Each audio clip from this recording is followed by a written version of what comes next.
How do you know if your kiddo's childcare teacher is really taking good care of your kids, speaking to them with love and affection and appropriately or not? Too many parents get dubbed by the schmoozers. Let me tell you what I mean by this. I've worked with a handful of teachers over the years that had the best relationships with parents.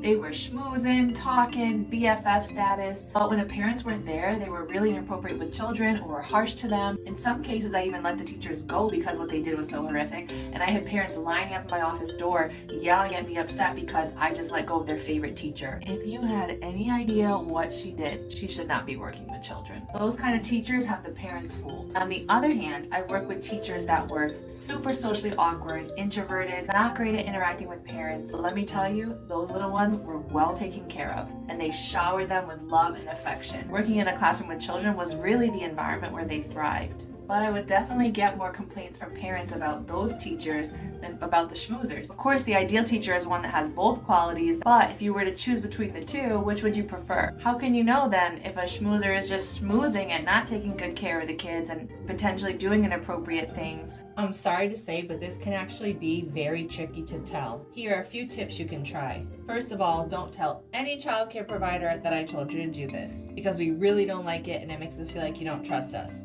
But you have to watch out for the well-being of your kid. At pickup, before you come in the room, listen outside your child's classroom for a few minutes. Just make sure you cannot be seen. If there's glass windows or half walls, this won't work. But if you have the opportunity and you can give a listen into what's going on in the classroom when no parents are there, it can be really insightful. Keep in mind also though, it is just a glimpse, a couple minutes of an 8-hour day, so it really isn't a full picture, but you can be able to tell if there's something inappropriate going on or if the teacher was speaking inappropriately to a child or something like that. If you do hear something inappropriate, you can feel free to address it with the teacher or the director and ask about the context of the situation. Another thing you can pay attention to is how your child interacts with or speaks about that teacher. Now this can be tricky for nonverbal children. You can't exactly judge it during drop-off time because they may have a hard time just separating from you in general, and it's not necessarily a reflection of the teacher, but at pickup it can be a better glimpse when they're in the flow of the day and their routine. Check out their temperament and mood and how they're interacting with the teacher and pay close attention to it. This can give you more insight into the teacher and child relationship. For a child who is verbal, such as a preschooler or an older toddler, they usually will speak positively about their teacher in their classroom. But if all they have to say is really negative, or if they're speaking a lot about Miss Susie is always yelling, Miss Susie yelled at this, Miss Susie did that, that can be a red flag.